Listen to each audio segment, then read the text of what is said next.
Olá, meus amigos. Comigo hoje o professor Tibério Leitão. Nós vamos dar início ao curso preparatório para CAGES. Nesta primeira aula, nossa aula inaugural, nós trazemos 4 questões do concurso de 2018 da Compesa. Compesa, que é a Companhia Pernambucana de Saneamento. Essas questões foram elaboradas pela Fundação Getúlio Vargas. Esse é o objeto do nosso comentário neste vídeo. E aí, professor, sua saudação inicial, professor Tibério Leitão. Olá, meus amigos. Vamos aqui para análise dessas questões dessa prova. Essa prova foi elaborada pela Banca FGV, uma excelente banca examinadora, que traz questões muito bem elaboradas, tá? Então vamos aqui, eu vou apresentar os slides. A primeira questão é uma questão de análise estrutural. Ele dá essa situação mostrada na figura, um pórtico com algumas cargas, né? E no slide seguinte aqui a gente tem o enunciado da questão. A reação vertical no apoio B vale, né? E aí ele dá as opções: 5 kN, 10 kN, 40 kN, 80 e 85 kN. Então ele basicamente solicita para você calcular as reações de apoio, né? Deste pórtico aqui em questão. Então eu vou começar agora a apresentação da figura pelo professor Anísio Menezes aqui. Muito bem, nós temos aqui na tela o pórtico isostático plano. Ele é um pórtico biapoiado. Vejam que nós temos no apoio A um de segundo gênero, porque ele restringe a movimentação tanto na horizontal quanto na vertical. Então, eu tenho duas reações de apoio em A. E do lado direito, no apoio B, eu tenho de primeiro gênero. Ele impede movimentação no eixo vertical. A reação de apoio é vertical, não há reação de apoio horizontal. Dito isso, limpando aqui a nossa figurinha, mantendo aqui no seu estado original, vamos ver o carregamento. Eu tenho uma carga distribuída, veja que essa carga é simétrica, isso favorece bastante o procedimento de cálculo. Essa carga de 20 kN por metro, ela é simétrica, numa extensão aqui de 8 metros. Tenho, além dessa carga distribuída, uma carga concentrada horizontal, da esquerda para a direita, no nó C. No nó C, eu tenho uma carga horizontal de 10 kN. Então, vamos lá. Primeiro passo para a gente levar adiante uma análise estrutural, qualquer que seja, é sempre fazer a determinação das reações de apoio. Começar pelo princípio, né? Pelo que nos leva ao caminho mais fácil. Eu tenho aqui uma reação, uma carga horizontal, e tenho à minha disposição dois apoios, sendo que apenas um desses apoios me proporciona reação horizontal. Então, eu não vou, evidentemente, atribuir 10 kN ao apoio B, porque ele é um apoio de primeiro gênero, não oferece reação horizontal. Claro que eu entrego a responsabilidade dessa carga toda ao apoio A. Veja que, se a carga aplicada no nó C é da esquerda para a direita, para que a soma das forças horizontais seja igual a zero, essa é uma condição, uma das 3 condições do equilíbrio no plano, soma das forças horizontais igual a zero, eu tenho que colocar aqui 10 kN. E aí eu atendo a essa condição. Essa primeira condição está atendida. A segunda condição é que a soma das forças verticais também seja igual a zero. E aí, qual é a carga horizontal que eu tenho? Eu tenho aqui uma carga distribuída de 20 kN por metro. Ao longo de 8 metros, eu tenho uma carga totalizada de 160 kN. 160 eu obtenho multiplicando 20 quilonewtons por 8, né? Tá certo essa conta, professor? Perfeito. Tibério. 20 vezes 8, 160. Como ela é simétrica, como a atuação desse carregamento distribuído é simétrico, eu posso muito bem entregar aqui metade e entregar metade aqui. Metade em A, metade em B. Posso fazer isso porque ambos os apoios me proporcionam reações verticais.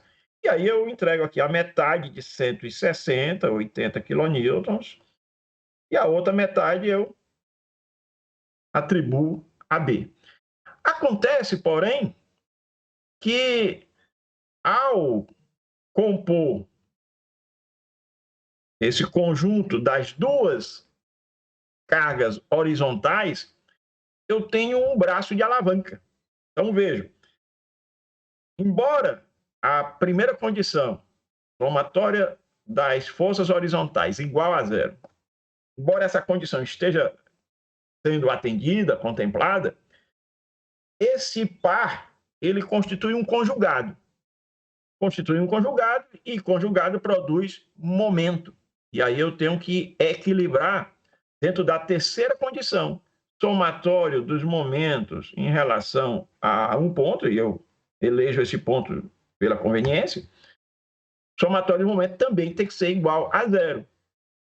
Quando eu estou agora reconhecendo esse binário, eu digo que esse binário, que é um binário, é um sistema de duas forças de mesmo módulo, paralelas, de orientação contrária, com um braço de alavanca. E esse braço de alavanca é exatamente a distância entre os eixos suportes, a distância de 4 metros. Eu tenho essa carga atuando sobre esse eixo suporte e tenho essa outra carga atuando sobre esse eixo suporte. Então, a distância entre os dois eixos suporte, 4 metros. Então, veja, quando eu multiplico a força de 10, quando eu multiplico essa força de 10 pelo braço de alavanca de 4, eu reconheço aqui um momento de 40 kNm. 40 kNm. Então, eu tenho o atendimento da primeira condição, somatório das forças horizontais igual a zero, o atendimento da segunda condição, somatório das forças verticais igual a zero, por enquanto. No entanto, esta terceira condição ela não está sendo respeitada, ela não está sendo atendida. O que é que eu faço? Eu lanço um conjugado de orientação contrária, capaz de produzir momento também aqui de 40 kN, de orientação contrária. Se esse momento de 40 kN se apresenta aqui na nossa figura plana com uma orientação no sentido horário, eu tenho que gerar um conjugado capaz de produzir uma reação contrária. Então, se eu tenho 40 quilonewtons, 40 quilonewtons metros no sentido horário, eu tenho que reagir com 40 quilonewtons metros no sentido anti-horário. Mas eu não tenho nenhum engaste, eu só tenho em A um apoio do segundo gênero, tenho em B um apoio do primeiro gênero. Não tenho engaste. Então, a estratégia para produzir este momento aqui de 40 kNm é reconhecer um binário, e esse binário vai ser composto por duas forças, como todo binário, duas forças paralelas de orientação contrária com um certo braço de alavanca. E aí, qual seria essa força? Note que eu coloquei uma seta de baixo para cima em B, uma seta de cima para baixo em A, exatamente para preservar o somatório das forças verticais igual a zero, porque eu já tenho o atendimento a esse requisito. O que eu estou enfrentando agora é o equilíbrio de momento. Então, eu pego 40 kN, que é o que eu preciso produzir, e divido por esse braço de alavanca disponível. Eu tenho um braço de alavanca aqui de 8 metros. Se eu divido 40 kN por 8 metros, eu vou ter 5 kN. Então, coloca aqui 5 kN. De baixo para cima no apoio B. E 5 kN de cima para baixo no apoio A. E agora eu posso já passar a régua, eu posso totalizar. Estamos fazendo bem devagarinho, mas esse processo ele pode ser agilizado. Então vamos lá. A primeira questão pede, professor, a reação vertical no apoio B. No apoio A, eu tenho 80 menos 5, então eu tenho 75 kN. No apoio B, eu tenho 80 mais 5, então eu tenho 85 kN. Só para a gente se tranquilizar, será que eu tenho agora todas as condições do equilíbrio atendidas? Somatório das forças horizontais igual a zero? Sim. 10 da esquerda para a direita, 10 da direita para a esquerda. Primeira condição atendida. Segunda condição, a soma de todas as forças verticais é igual a zero?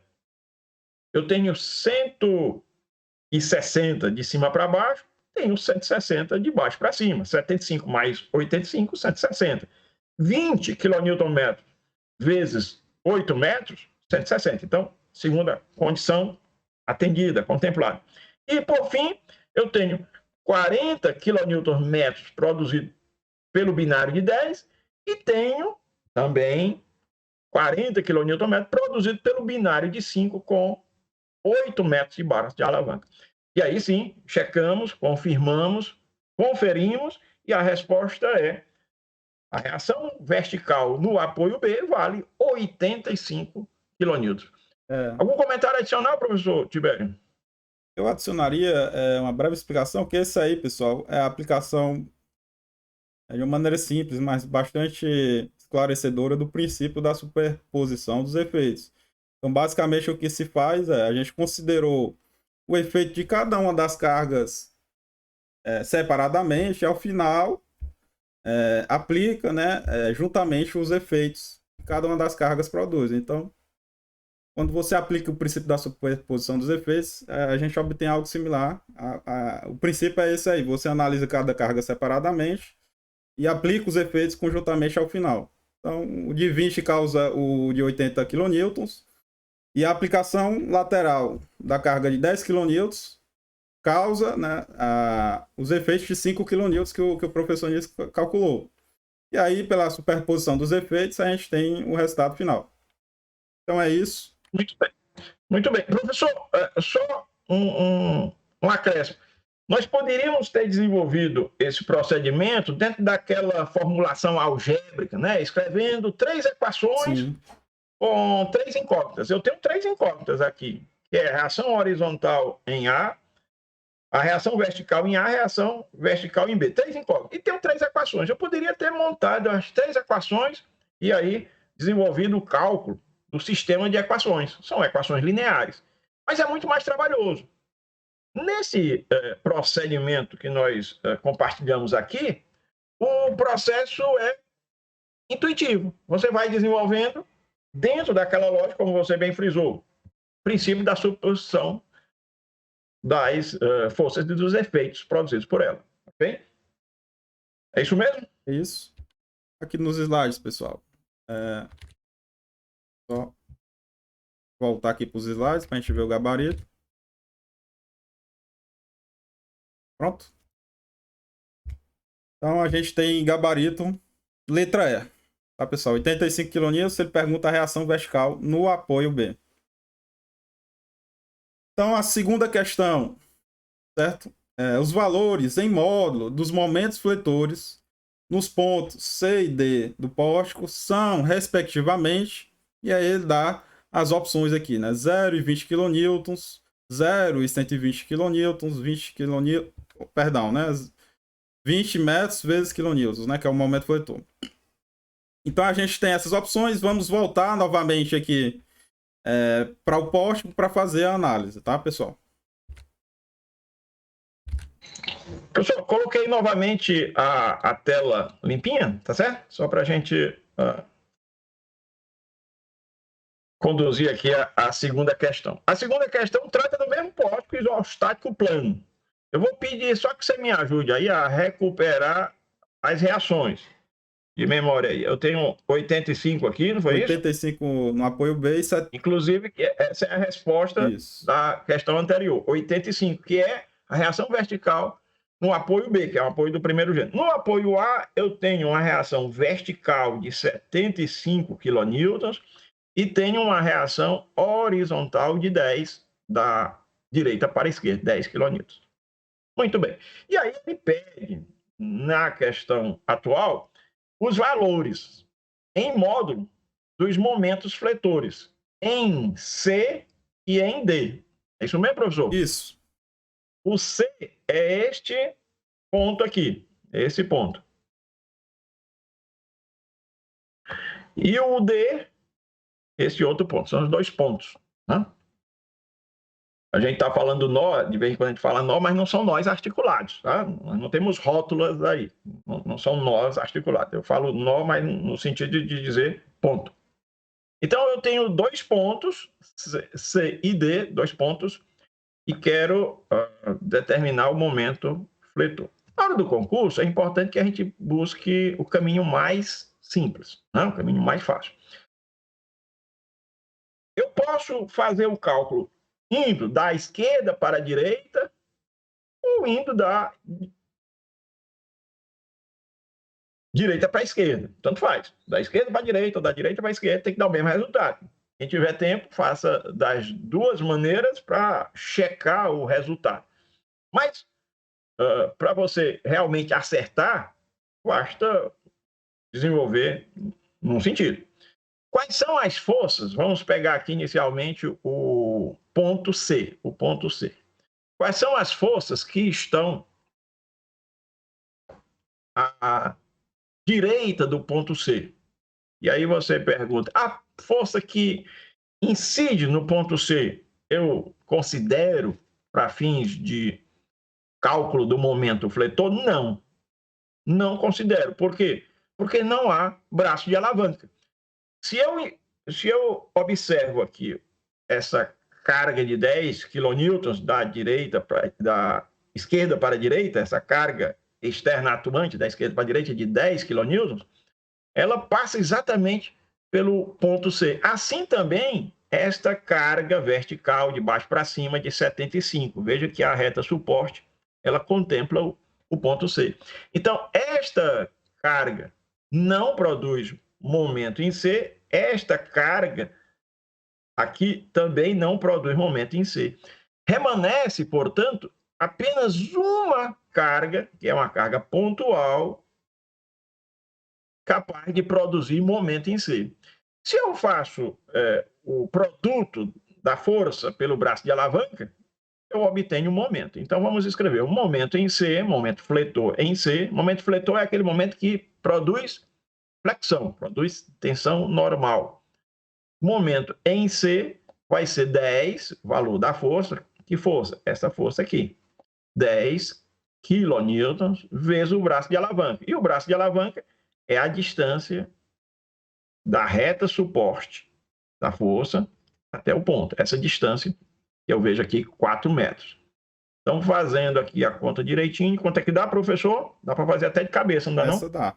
40 kN. 40 kN metros. Né? Então, essa é a primeira parcela da resposta da segunda questão. Mas ele pede também o cálculo do momento fletor no ponto D. Está aqui o ponto D. Neste caso, me parece mais razoável, mais econômico, a gente desenvolver a operação da direita para a esquerda. Por que isso? Porque da direita para a esquerda, eu só vou ter esta carga pontual de 85, produzindo momento, e vou ter esta parcela da carga distribuída, essa parcela que está à direita do ponto D. Enquanto, se eu faço o cálculo usando as forças da esquerda, eu terei de levar em consideração esta carga de 75, que é a reação de apoio vertical em A, esta carga de 10, que é a reação horizontal em A, essa outra força de 10, que é a atuação externa, e ainda mais esta parcela da esquerda do carregamento distribuído. Então, eu terei 4 parcelas para compor o momento. Se eu, por outro lado, desenvolvo o cálculo da direita para a esquerda, colocando no palco o ponto D, que é o ponto em torno do qual eu quero calcular o momento fletor, eu só terei 2 forças, sendo uma carga pontual e uma carga distribuída. Vamos pelo caminho mais fácil, né? Então, vou pedir a colaboração do meu amigo professor Tibério para a gente fazer esse cálculo. Vamos por partes. Primeiro, vamos pegar essa carga de 85 kN e multiplicar pelo braço de alavanca. Quanto é o braço de alavanca aqui? 4. Todos concordam? Em relação ao ponto D, a reta suporte desta carga de 85 é 4 metros distante do ponto D. Então, a primeira parcela do momento em D vai ser 85. Vou manter explícito aqui a unidade, para facilitar o entendimento. 85 quilonewton vezes quantos metros de baixo de alavanca? Metros. 4 metros. Essa é a primeira parcela. E a outra parcela, ela tem orientação contrária. Veja que enquanto essa carga de 85 produz um momento orientado no sentido anti-horário, portanto, tracionando as fibras inferiores da seção em D, esta parcela aqui do carregamento distribuído, que está à direita do ponto D, produz momento no sentido horário, no sentido de tracionar as fibras superiores da seção do ponto D, a seção onde se encontra o ponto D. E aí eu vou fazer a operação aqui considerando sinal negativo, tá? Eu coloquei aqui um sinal negativo porque a tração gerada pelo momento produzido pela carga distribuída é uma tração nas fibras superiores. E aí eu vou colocar menos. Menos quanto? O valor da taxa do carregamento distribuído, olha aqui, 20 quilonewtons por metro. Vou explicitar aqui a unidade, 20 quilonewtons por metro. Vou multiplicar por esta distância. Quanto é essa distância aqui, professor, daqui para cá? Metros. 4 metros. Vou multiplicar por 4. E vou multiplicar 4 metros. E vou multiplicar ainda. Sem nos dar resultante, a gente ainda tem o braço de alavanca. Isso. Só que a resultante está atuando onde? No centro de gravidade desse carregamento. A distância do centro de gravidade dessa parcela do carregamento até o ponto D é de quanto? Quanto é essa distância aqui? 2 metros. 2 metros, né? 2 metros. 2 metros que é a metade de 4. O centro de gravidade dessa parcela da direita. Então, eu tenho 20 kN por metro vezes 4 metros. É como se eu estivesse aqui transformando um carregamento distribuído numa carga concentrada. E aí eu vou multiplicar por 2. Tá certo isso, professor? Isso. Isso. E aí, fazendo a contabilidade, vou recuar um pouquinho, subir aqui para facilitar a nossa visualização. Fazendo o cálculo aqui para o fechamento. Momento no ponto D é igual a 85 kN vezes 4. Fazendo as contas aí, professor, da conta? 340. 340 kN/metro. Menos. Atenção para a operação aqui. Momento é uma grandeza vetorial, mas nós estamos fazendo um processamento algébrico. Quando a gente trabalha algebricamente com uma grandeza vetorial, é importante, é fundamental, indispensável que a gente lide bem com os sinais, tá certo? A gente costuma adotar convencionalmente momento positivo quando as fibras tracionadas são as fibras inferiores da estrutura, ou no caso aqui do pórtico, as fibras internas. Então, 340 menos. A segunda parcela aqui, eu tenho 20 vezes 20 vezes 4 vezes 2. 4 vezes 2, dá quanto, professor? 160. 160. Na mesma unidade, quilonewton metro. E aí, só para a gente finalizar, né? Só para a gente correr para o abraço. O momento em D vale 180. 180 quilonewton metro. E aí determinamos o momento em C, 40 quilonewton metros, e em D, 180 quilonewton metro. E aí a resposta, professor? Então vamos aqui. Vamos encontrar em qual? Vamos aqui para os slides. Então ele pergunta aqui, é 40 quilonewtons e 180 quilonewtons, letra D, tá, pessoal? Vamos aqui então para a próxima questão. Também, tá, pessoal? Apesar de não estar aqui, também é da Compesa, tá? A viga engastada e livre, apresentada a seguir, está submetida a um carregamento vertical uniformemente distribuído no trecho BC do balanço. Então a gente tem uma viga em balanço aqui nessa figura e tem uma carga uniforme distribuída em parte do trecho dela, limitada aqui pelo B e o C, com a carga de 20 kN por metro.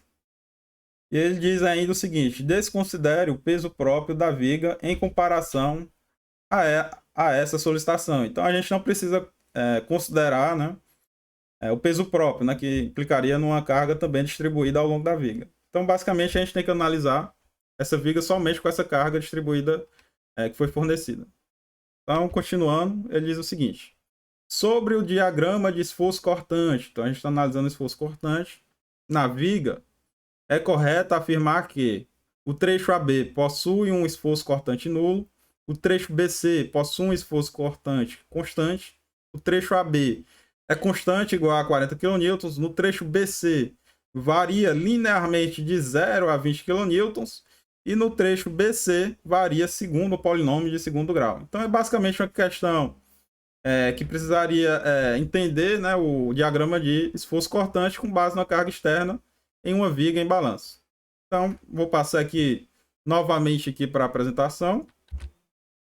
Então, meus amigos, esta é a nossa estrutura. Nós temos uma viga isostática em balanço, tem uma extensão aqui de 4 metros, sendo que nos 2 metros mais à direita, onde eu tenho o apoio livre, né, o apoio livre, eu tenho uma viga engastada. Em C, eu tenho a ausência de apoio, vamos dizer assim, ele está em balanço. E em A, eu tenho um engastamento, também conhecido como apoio do terceiro gênero, porque ele permite reação horizontal, vertical e reação momento. A questão aborda o aspecto configuracional do diagrama, e no caso aqui, particularmente, é o diagrama de esforço cortante. Uma dica importante, uma dica que a gente tem que guardar assim, com muito carinho, é a seguinte: diagrama de momento fletor, vou escrever aqui, DMF, diagrama de momento fletor, DMF, diagrama de esforço cortante, DEC. Se eu tenho uma carga uniformemente distribuída, como é o caso aqui no trecho BC, nesse trecho BC, o diagrama de esforço cortante é linear. Linear. Varia a uma taxa, ele é linear, e a taxa de variação desse diagrama corresponde exatamente à taxa de distribuição do carregamento.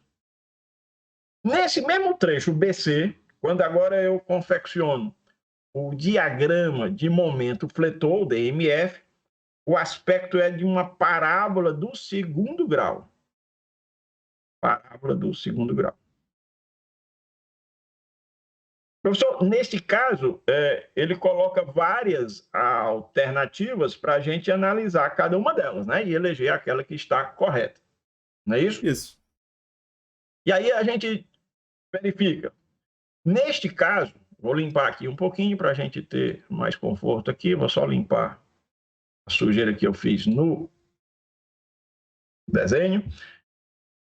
O que é que eu tenho no trecho BC? No trecho BC, eu tenho um carregamento uniformemente distribuído. Então, o deck é linear. Linear começando de 0 em C e evoluindo conforme a taxa do carregamento. Se a taxa do carregamento é 20 kN por metro, no ponto B, eu terei um esforço cortante igual a 2 vezes 20 kN/metro, que dá o quê, professor? 40 kN, não é isso? Concorda comigo? A partir do ponto B, indo rumo ao ponto A, eu não tenho, nesse trecho aqui, nenhuma carga. Se eu não tenho nenhuma carga, o esforço cortante ele é mantido, é preservado. Eu não tenho nenhuma carga, o esforço cortante é mantido como tal, 40. E aí ele chega aqui ao engaste e vai fazer com que no engaste eu tenha uma reação vertical, agora de baixo para cima, também de 40 kN. Este é o nosso deck. Esse é o nosso diagrama de esforço cortante. Ok? Só lembrando, se eu derivo esta linha aqui, vou fazer um traço aqui em cima dela, se eu derivo essa, ou se, em outras palavras, eu calculo a tangente dessa reta inclinada, eu resgato o valor da taxa do carregamento distribuído. Como eu faço isso? Se eu pego 40, olha aqui, se eu pego esse 40 e divido por 2, o resultado tem que dar exatamente a taxa da distribuição do carregamento, 20 kN por metro. Em se tratando do trecho AB, não há carregamento, então não é que o diagrama do esforço cortante seja nulo. Não é nulo.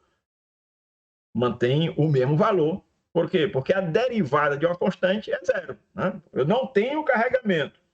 Então, o diagrama de esforço cortante é uma linha uniforme, né? Um valor constante. Derivada de uma constante é zero. Então, a gente preserva a mesma lógica. Quando se trata do diagrama de momento fletor, o que é que eu tenho?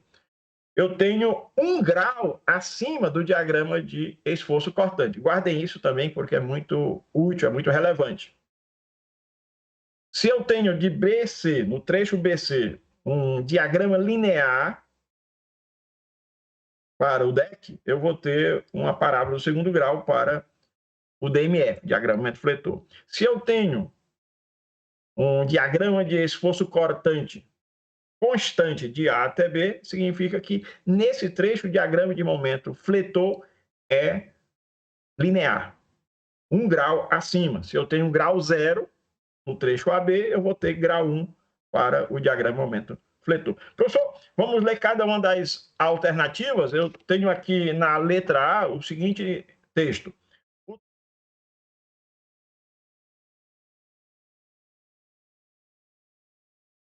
Não. Perfeito.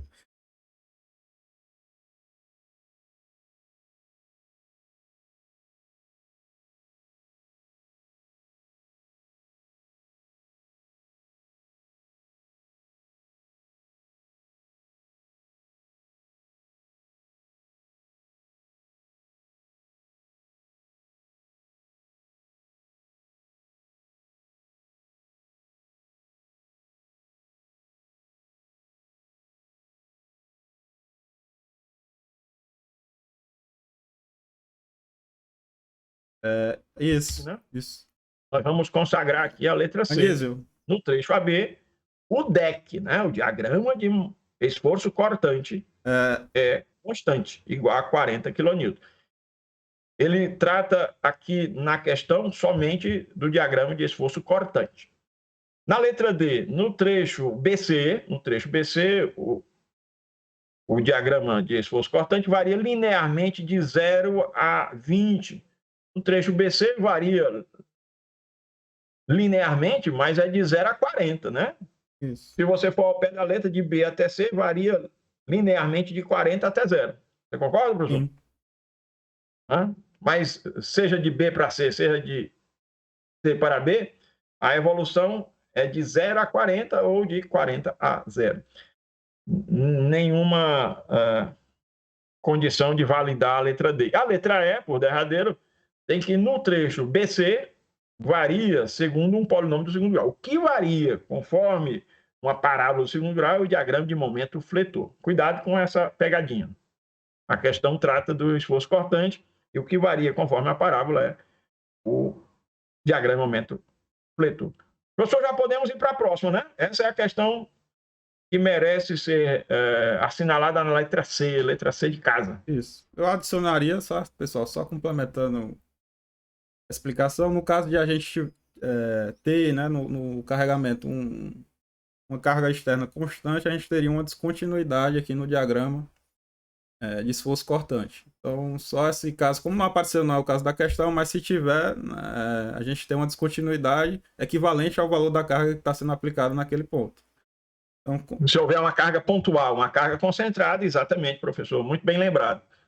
A carga pontual aplicada numa estrutura implica, no diagrama de esforço cortante, implica uma descontinuidade. E a existência ou a atuação de uma carga concentrada, uma carga pontual, num certo ponto ou seção da estrutura, implica, né, quando você for confeccionar o diagrama de esforço cortante, uma descontinuidade equivalente à magnitude da carga atuante ali naquele ponto.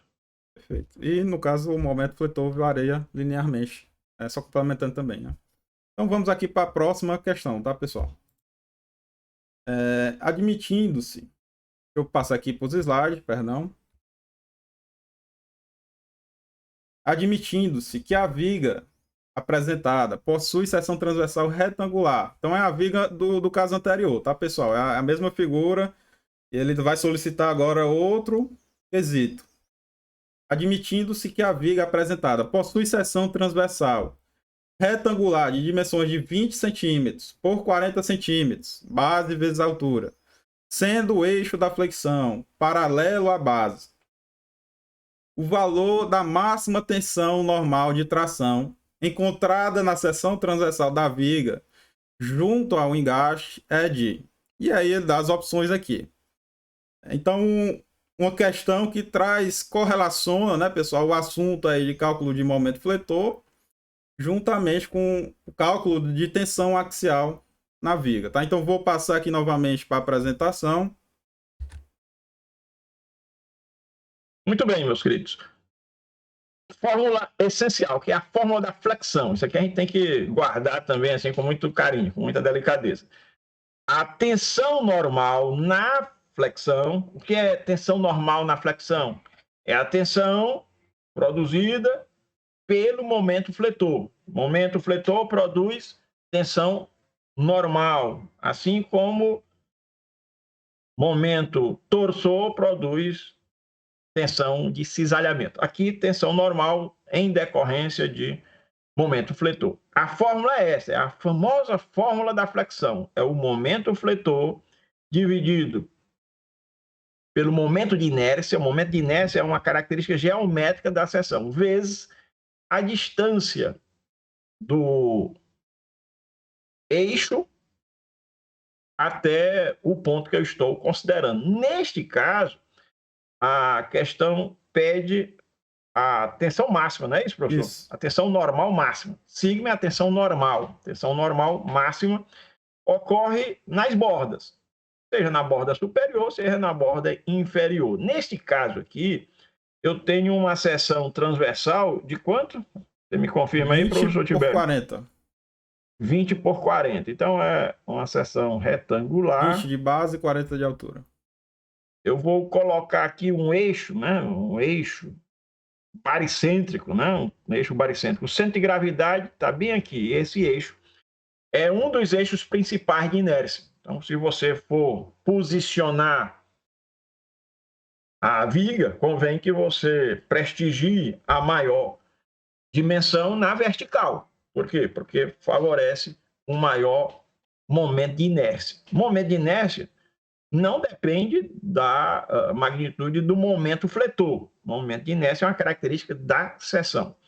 Eu tenho aqui, só para anotar, professor, tenho 20 centímetros, não é isso? 20 centímetros na base e 40 de altura. E 40 de altura. Muito bem. 40 de altura, 20 de base.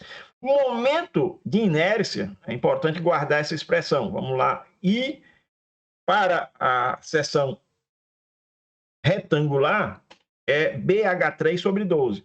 A gente não precisa decorar tantas fórmulas para fazer uma boa prova de concurso, mas essa aqui é uma daquelas fórmulas que a gente não pode deixar de levar na cabeça, né? Na memória. A gente tem que guardar essa fórmula porque ela realmente é muito cobrada. E aí você não tem como consultar. Momento de inércia numa seção retangular é o produto da base pelo cubo da altura dividido por 12. BH3 sobre 12. BH3 sobre 12. Assim como a gente lembra classicamente, né, do momento fletor máximo quando você tem uma carga uniformemente distribuída numa viga biapoiada, QL2 sobre 8, QL2 sobre 8, também é muito famoso, né? A gente não esquece porque o uso é reiterado. Aqui, mudando completamente de assunto, momento de inércia BH3 sobre 12. Mas essa expressão só vale para seção retangular, ok? E, claro que nós estamos tratando aqui do maior momento de inércia. O momento de inércia é maior quando a altura está no mesmo plano da atuação da carga.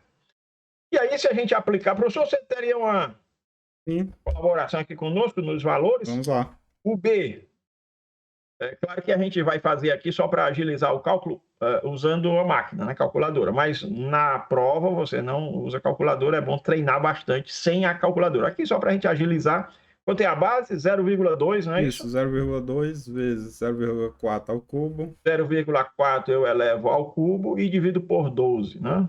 Divido por 12. Isso aqui é o momento de inércia. Mas eu preciso saber o momento fletor, porque a tensão máxima ela depende do momento fletor, que é função da carga externa atuante. Eu preciso saber o momento de inércia, que é uma característica geométrica da seção, e eu preciso saber a distância do ponto que eu estou considerando em relação ao eixo baricêntrico. Qual é o meu eixo baricêntrico? É esse eixo aqui que passa pelo centro de gravidade, é um dos eixos principais de inércia. À medida que eu me afasto desse eixo baricêntrico, tanto para cima quanto para baixo, à medida que eu me afasto, eu estou aumentando a tensão normal. E essa tensão normal vai ser máxima onde? Nessas bordas, ou nessa borda superior, e nesse caso vai ser máxima de tração, porque o momento fletor é no sentido de tracionar as fibras superiores. Por outro lado, nas fibras inferiores, eu estou abaixo do eixo baricêntrico, 20 centímetros abaixo dele, eu terei a mesma magnitude da tensão normal, só que agora é de compressão.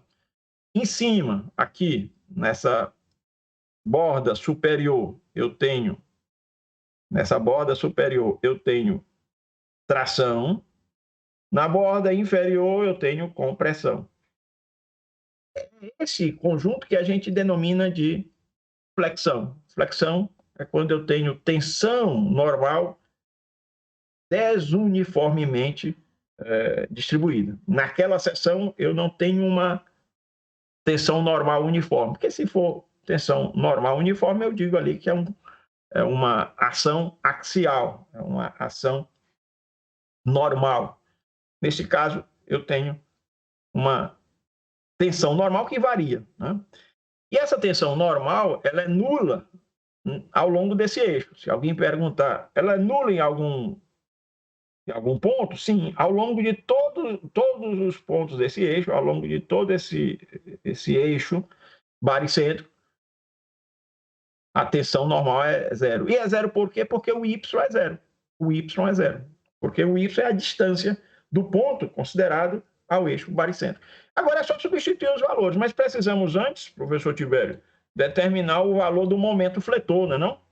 Nós não temos o momento fletor. O momento fletor que eu quero é no ponto A, não é isso? Isso.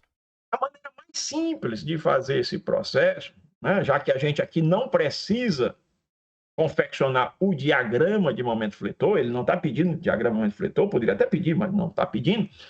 Então, a melhor maneira, a maneira mais prática, é converter, transformar essa carga distribuída numa carga concentrada, atuando no seu centro de gravidade. Então, eu vou substituir essa carga distribuída de 20 kN por metro ao longo de 2 metros. Eu vou dizer que, para fins de cálculo do momento fletor no ponto A, equivale a uma carga de 40 kN atuando a uma distância de 3 metros, porque eu tenho a metade de 2 mais a distância de A até B. Então, eu tenho aqui uma distância de 3 metros e essa carga distribuída eu transformei numa carga concentrada de 40 kN. Nesse caso, quanto vale o momento máximo? O momento máximo é aquele que acontece no ponto A, ou seja, na seção do engaste. Quanto seria, professor? 120. 40 vezes 3? 40 vezes 3, 120 kN/m. 120 kN/m, né? Bacana. Veja que eu não precisei usar nada de segundo grau, nada de expressão mais sofisticada. Converti a carga distribuída numa carga concentrada, posicionei a carga substituta no centro de gravidade da atuação do carregamento distribuído e multipliquei essa carga concentrada pelo braço de alavanca. Note que o braço de alavanca agora é 3, 2 mais 1, 3 metros. Pronto, eu já tenho todos os ingredientes, professor. Falta só saber o Y que me dá o valor máximo da tensão, né? Isso. Na verdade, para que eu tenha a tensão máxima, quanto é que deve valer o Y? Cortar aqui um pouquinho. Para que eu tenha a tensão máxima, o Y deve ser quanto? O Y corresponde ao valor da altura dividido Essa altura pelos daqui dois, para cá, né? Isso. Essa altura daqui para cá. Metade da Ou seja, a metade de 40. Isso. 0,2 metros. Né? 0,2 metros. Acho que é importante então, aí, pessoal, não... todos os ingredientes, já estou com todos os ingredientes, é só substituir. Só um detalhe, só para a gente agir com excelência.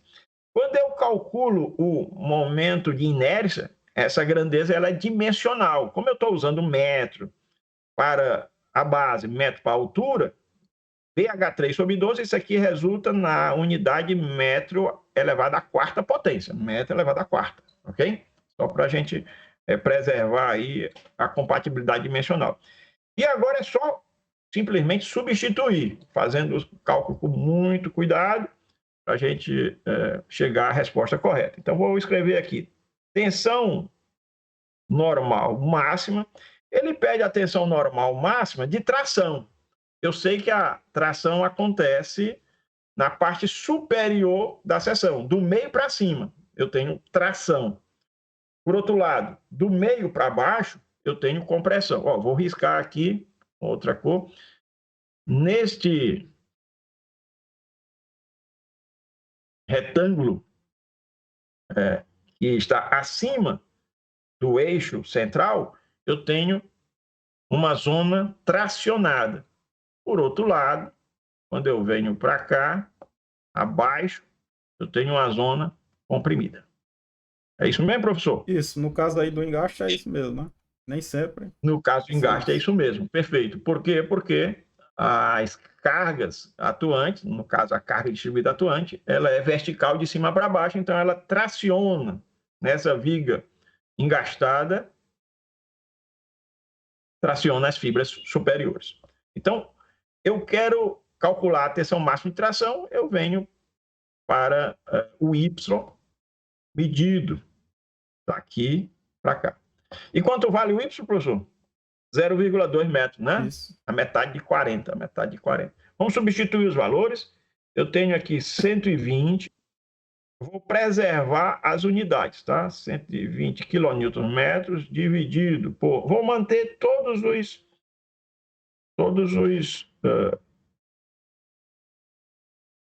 os valores. Aqui, vezes 12, eu coloquei lá para cima, o 12 do denominador. O 12 aqui é adimensional, tá? O 12 desse denominador aqui é adimensional. O que é dimensional, que tem a dimensão meta quarta, é o momento de inércia. E aqui eu divido por 0,2 vezes 0,4 ao cubo e vou multiplicar por quanto? 0,2, o valor de y. 0,2 metros. Veja como a compatibilidade dimensional se revela. Vamos aqui, só para a gente confirmar isso. Eu tenho quilonewton, olhando só para as unidades, tem um quilonewton, metro, multiplico por metro e estou dividindo aqui por metro a quarto. Isso aqui, a unidade resultante é quilonewton por metro quadrado. Só lembrando, olha que importante, Newton por metro quadrado tem um nome especial. Qual é, professor? Pascal. Pascal. Então, isso aqui a gente chama de quilopascal. Quilopascal. Se a gente observar nas alternativas, todas as alternativas estão expressas em megapascal. 1 mega significa 1 milhão. 1 milhão de pascal. 1 quilopascal, 1000 pascal. Então, 1 megapascal corresponde a 1000 vezes 1000 pascal. Não é isso, professor? Isso. E aí você vai me ajudar aqui. Vamos usar as contas aí, né? Fazer as contas, né? Essa é a parte mais melindrosa. Né? Temos que fazer com muito cuidado, revisar, porque na hora da prova isso pode valer um cargo, né? Pode valer um emprego. Sim. Vamos lá, fazendo as contas com bastante delicadeza. A parte de cima, né? A gente tem 120 vezes 12. A gente pode cortar, né, só o 0,2 metros com o 0,2 metros em cima e embaixo, a gente poderia anular um com o outro. Isso ajuda, né? Isso normalmente acontece em prova. A gente se apavora com essas dimensões, mas veja, olha aqui como é bacana. Por quê? Não foi à toa. Por que eu não fiz logo esse cálculo aqui? Eu poderia até ter feito esse cálculo, né? Poderia ter chegado aqui, olha, quanto dá? Talvez dê até um número quebrado, professor. Mas por quê? Porque a gente já pode vislumbrar a oportunidade de uma simplificação mais radiante, como você bem apontou. Né? Simplifico 0,2 com 0,2. Quem elabora a prova de concurso normalmente sabe que o candidato não dispõe de máquina calculadora no momento da prova. Né? E aí? Vamos lá. 120 vezes 12 dá 1.440.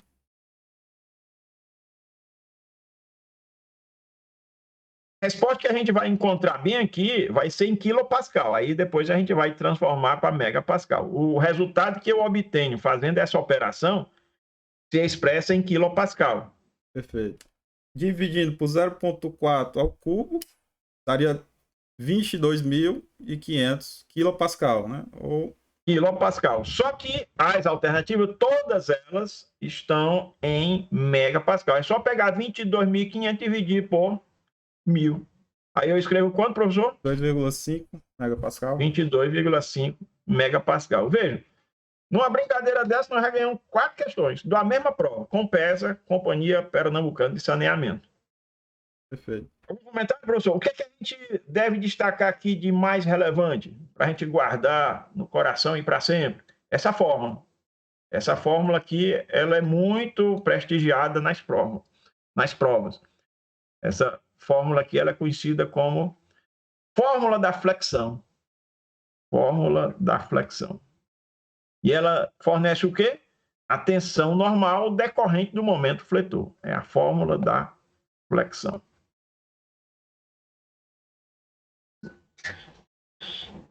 Diga lá, professor Tibério. É isso, o momento de inércia também é importante guardar. Ressalto também para não confundir o y com a altura, né? Que eu acredito que pode ser alguma coisa que possa levar a confusão, então não confundam, né? O y é medido do eixo baricêntrico, então não corresponde exatamente à altura. Então é isso. Acho que essa aí é a parte mais relevante aí que cai nas provas. Vou voltar aqui para os slides só para a gente ver. Professor, só um instantinho, só voltando aqui para a tela, só para chamar a atenção para um detalhe interessante. Estou aqui na tela Certo. do quadro. Eu tenho num retângulo 2 eixos baricêntricos, tá? Desenhando aqui um retângulo. Eu tenho 2 eixos baricêntricos. Esse aqui é um eixo baricêntrico. Esse outro eixo baricêntrico. Esses 2 eixos são ditos eixos principais, tá? Eixos principais. Se eu considero o B este lado, este aqui vai ser o H. Mas muito cuidado, porque uma hora ou outra, numa prova ou noutra prova, eles podem tentar confundir o candidato. Então, tem que saber qual é a orientação da viga. Se eu deito a viga, a seção ela passa a ser virada, aqui eu tenho o B e aqui eu tenho o H, tá certo? E aí, na hora de calcular o BH3, lembrando, quem é B, quem é H? H é na altura medida no mesmo plano do carregamento. O B, a perpendicular, ok? Tranquilo? Tranquilo. Isso é importante porque, às vezes, pode gerar confusão. Vamos ver se a gente acha aí alguma questão para trazer posteriormente, né? Acredito que eu já vi uma questão desse tipo em pilares, a questão de pilar para avaliar a fórmula da flambagem, que ele pergunta qual a relação, né, qual momento de inércia é mais resistente, né? Então, basicamente, eu vi muito isso aí. E é interessante para você otimizar o aproveitamento da estrutura, né? Eu digo assim, se eu tenho uma barra de seção retangular, por que eu posiciono de uma forma e não da outra? Por que eu coloco a altura na vertical e não a altura na horizontal? Eu digo a dimensão maior. Por que eu costumo usar numa viga a dimensão maior na vertical e não na horizontal? Exatamente porque quando você coloca a maior dimensão da viga na altura, você aumenta o momento de inércia. E note que o momento de inércia se posiciona do denominador da tensão. Eu quero que a tensão seja mínima, porque se a tensão for alta, eu vou demandar muita estrutura. Vou ter que, no caso do concreto armado, usar mais aço ou usar uma dimensão geométrica mais robusta. Então, para a gente otimizar o desempenho estrutural, o posicionamento, né, base, altura, tem que ser bastante criterioso. É isso, professor. A palavra é sua. É isso, pessoal. Encerramos por aqui, tá, pessoal? Essa era a última questão. Deixa eu só confirmar aqui isso. Essa era a última questão aí que a gente ia trazer. A gente vai posteriormente trazer mais vídeos, tá? Deixa eu só mudar aqui para a nossa configuração aqui, tirando a apresentação, pessoal. Opa. Você tá aí ainda, isso? Tranquilo. Opa. Acompanhando para e passo. Pronto, é porque aconteceu aqui. Pronto, pessoal. Perdão aí, teve uma breve desconfigurada aqui, a gente voltou ao normal. Então é isso, pessoal. A gente vai posteriormente trazer mais questões, tá? Sempre trazendo questões selecionadas, né, bem elaboradas. A FGV eu considero uma das melhores bancas aí dos últimos concursos. Tanto de questões de análise estrutural, saneamento, abastecimento. A FGV faz questões bem elaboradas. Então a gente vai trazer aí mais questões nos próximos vídeos, tá? Professor, a gente já pode até dar um spoiler aqui para a nossa próxima aula. Vamos selecionar questões de hidráulica, tá? Vamos pegar algumas questões de hidráulica para a gente já dar um refresco aqui para os nossos amigos. Ok? E aí, grande abraço, até o nosso próximo vídeo. Grande abraço a todos aí, pessoal. Deixem aí, só para finalizar, deixem um like, tá? Se gostou, deixa o like. Faz um comentário também, que ajuda bastante aí a gente. Quanto mais engajamento tiver, mais entusiasmo e também mais o nosso vídeo aparece, né? Para o pessoal visualizar. Então, um grande abraço a todos. Fique com Deus. Grande abraço.